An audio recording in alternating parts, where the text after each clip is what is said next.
नमस्कार दोस्तों, आप लोग का अपना यूट्यूब चैनल रिजल्ट विद आकाश में स्वागत है। दोस्तों हम लोग बात कर रहे हैं औसत यानी एवरेज का, जिसका यह चौथा पार्ट है। दोस्तों आप लोगों में से जिन्होंने अभी इसके पीछे के 3 वीडियो को नहीं देखा है, तो एक बार उन वीडियो को जरूर देख ले। दोस्तों जैसे ही आप उन वीडियो को देखेंगे तो आपके अंदर एक समझ विकसित हो जाएगा, क्योंकि पहले पार्ट में यह बताया गया है कि औसत क्या होता है।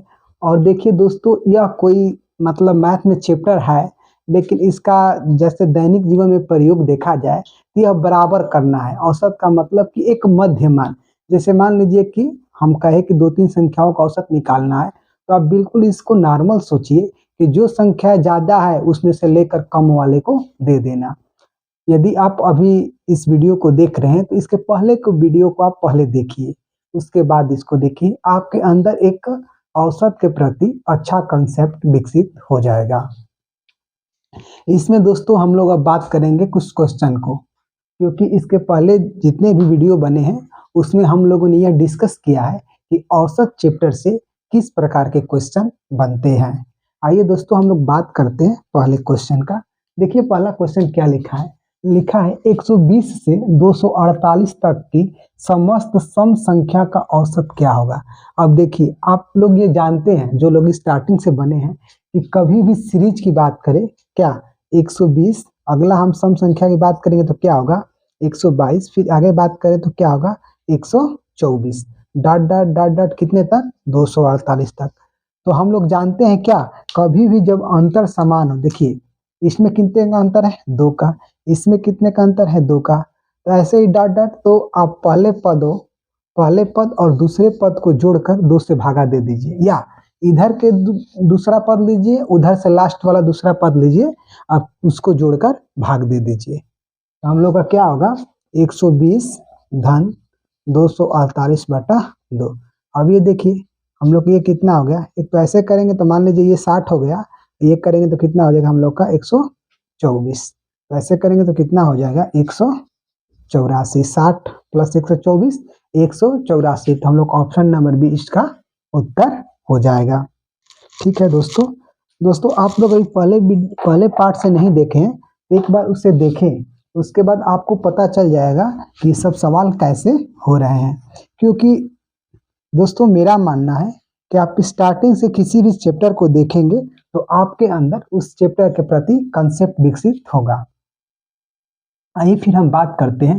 कह रहा है यदि लगातार 4 संख्याओं का योग 38 है, ठीक, तो 4 संख्याओं में सबसे बड़ी और सबसे छोटी संख्या का औसत क्या होगा। देखिए यह एक बहुत अच्छा सवाल है दोस्तों, एक बार इसको ध्यान से देखिएगा।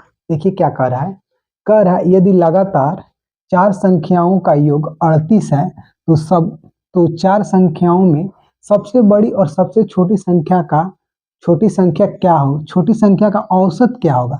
अब बात को समझिए, जब 4 संख्याओं का योग 38 दिया है, ठीक, तो इसमें हम 4 से भागा देंगे तो हमारा क्या निकल के आएगा, तो आप लोग जानते हैं कि हमारा क्या निकल के आएगा, औसत निकल के आएगा। ठीक, ये कितना हो जाएगा 9 चौके 36 और 4 पाँचे 20, 9.5। अब थोड़ा यहाँ पे एक बात को समझना है। क्या, देखिए सबसे बड़ी और सबसे छोटी संख्या का औसत, आप जानते हैं कि लगातार संख्याएं होगी, मान लीजिए जैसे कि लगातार संख्या क्या 1 2 3 4 ऐसे ही करके संख्याएं होगी, तो इसके बीच में अंतर होगा। तो अब बताइए सबसे छोटी संख्या पहले होगी और सबसे बड़ी संख्या लास्ट में होगी। जब अंतर समान रहता है तो हम लोग क्या करते हैं, पहले वाले को और लास्ट वाले को जोड़कर क्या करते हैं 2 से हम लोग डिवाइड करते हैं। तो जो ये संख्या होगी मतलब छोटी संख्या और बड़ी संख्या, उन दोनों के जोड़ के 2 से भागा देंगे तो क्या आएगा, हम लोग का औसत ही आएगा ना। इसका मतलब कि उन 2 संख्याओं का भी औसत कितना हो जाएगा 9.5 हो जाएगा। दोस्तों आप लोगों में से जिन्होंने अभी तक अपने YouTube चैनल को सपोर्ट नहीं किया है, तो आप लोग अपना सपोर्ट दीजिए। और आप लोग जानते हैं कि आप लोगों का सपोर्ट क्या है, आप लोग का सपोर्ट बस लाइक, सब्सक्राइब और शेयर है, और साथ ही साथ बेल आइकन के घंटे भी टन टन बजाइए, ताकि हम लोग कोई भी वीडियो बनाए तो उसका नोटिफिकेशन भी आप लोगों को टन टन मिल जाए। ठीक है, आइए फिर हम एक और क्वेश्चन की बात करते हैं। देखिए दोस्तों, यह एमसीक्यू का पहला पार्ट है। हम लोग जैसे जैसे आगे बढ़ेंगे वैसे वैसे मतलब क्वेश्चन का लेवल भी बढ़ेगा। आप इस बात से बिल्कुल चिंतित मत होइए कि इसमें इजी क्वेश्चन शामिल किए गए हैं। बस आप थोड़ा सा धैर्य रखिए और मेरे साथ बने रहिए। आप जितना आगे जाएंगे उतना हम लोग का क्वेश्चन का लेवल बढ़ते जाएगा। ठीक है, आइए बात करते हैं अगले क्वेश्चन का। देखिए क्या कह रहा है, कह रहा x संख्याओं का औसत y स्क्वायर है। क्या x संख्याओं का औसत क्या दिया है, y स्क्वायर। इसका मतलब कि अगर उन संख्याओं के योग की हम बात करें तो कितना हो जाएगा। आप लोग जानते हैं x गुणे वाई स्क्वायर, इसका मतलब कि एक्स वाई स्क्वायर। ठीक, वैसे ही बात करें y संख्याओं का औसत x स्क्वायर है, इसका मतलब कि उसके योग की हम बात करें टोटल तो कितना हो जाएगा, y गुणे एक्स स्क्वायर बराबर वाई एक्स स्क्वायर। ठीक, तो पूछ रहा है तद अनुसार उन सभी संख्याओं का कुल औसत। अब बताइए संख्या कितनी है, तो एक बार x संख्या है, एक बार y संख्या है, तो कुल संख्या कितनी हो गई। तो कुल संख्या हम लोग की हो गई x धन y, और उन लोग का टोटल योग कितना हो गया। तो टोटल योग हम लोग कितना हो गया, ये देखिए x वाई स्क्वायर धन वाई एक्स स्क्वायर बटा एक्स धन वाई। ठीक, अब इसे हम थोड़ा सा मिटा देते हैं।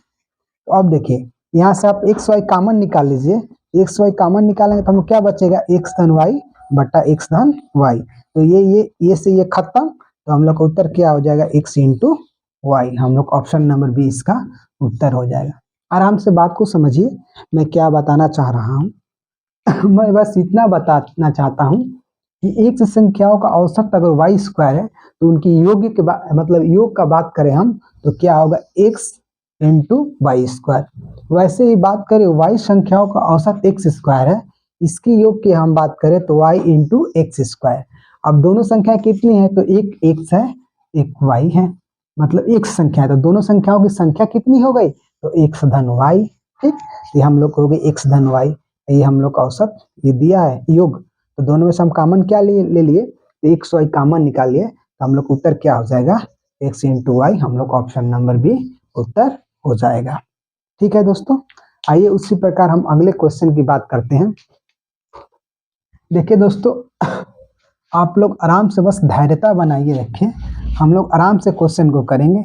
एक क्वेश्चन दोस्तों यहाँ से कर लेते हैं ताकि हम लोग को थोड़ा सा जगह मिल जाए। ठीक है, आइए देखिए क्या लिखा है। लिखा है एक क्रिकेटर के 10 पारियों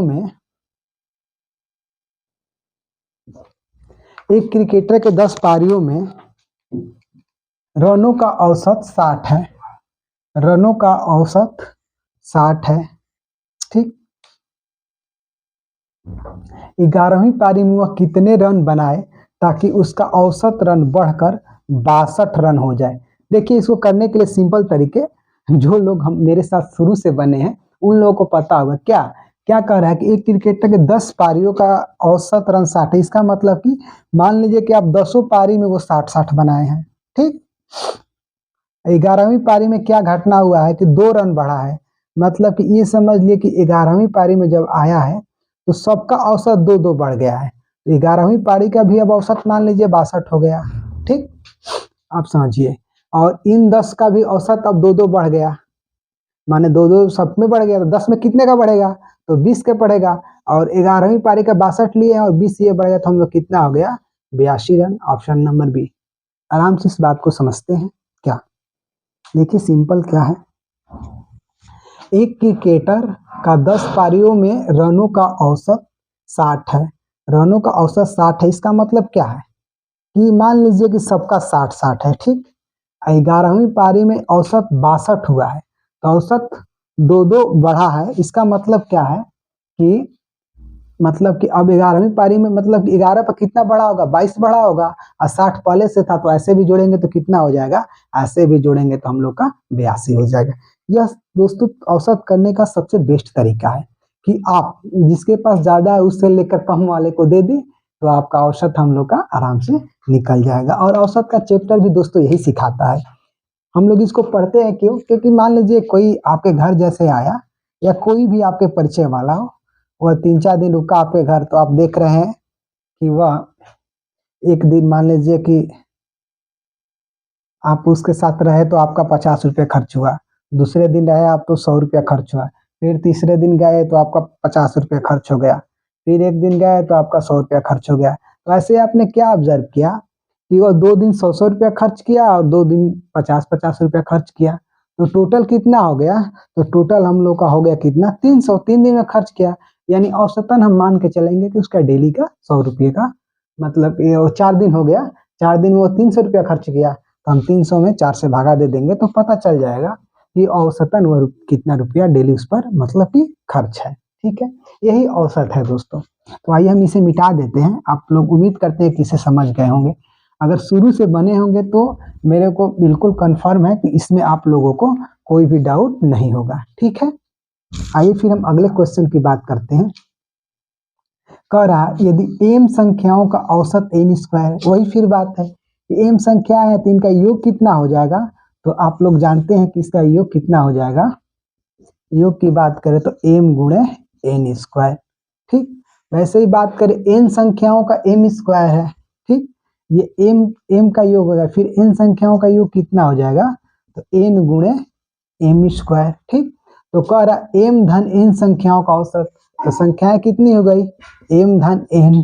ठीक, अब इनको जोड़ देंगे तो हम लोग कितना हो जाएगा? m n स्क्वायर धन n m स्क्वायर। अब यहाँ से आप m इंटू n कॉमन ले लीजिए, तो m इंटू n बटा m प्लस n बटा m प्लस n, ये खत्म हो गया। हम लोग क्या हो जाएगा? m into n। Option number 20 का उत्तर आ जाएगा। ये दोस्तों 2 सवाल इसलिए शामिल किए गए हैं, ये दोनों प्रीवियस ईयर के सवाल है जो कि सीजीएल जैसे एग्जाम में पूछे गए हैं। ऐसे सवाल को हम लोग को जानना बहुत जरूरी है। ये आप लोगों को बार बार प्रैक्टिस सेट में दिखेगा, इसको आप लोग इम्पोर्टेंट भी कर लीजिएगा। ठीक है, आइए फिर हम अगले क्वेश्चन की बात करते हैं। देखिए अगला क्वेश्चन क्या है। अगला क्वेश्चन देखिए क्या दिया हुआ है, क्या कह रहा है? x संख्याओं का औसत y है। ठीक, फिर y संख्याओं का औसत x है, तद अनुसार सभी संख्याओं का कुल औसत कितना? वही बात है, एक संख्याओं का योग की हम बात करें तो कितना हो जाएगा? आप लोग जानते हैं x गुणे y। फिर y संख्याओं के योग की बात करें तो आप लोग जानते हैं y गुणे x। अगर हम दोनों के योग की बात माने अब टोटल योग की बात करें तो कितना हो जाएगा? इसको जोड़िए हम लोग, तो x y धन y x बटा x धन y। ठीक, अब देखिए हम लोग कितना हो जाएगा।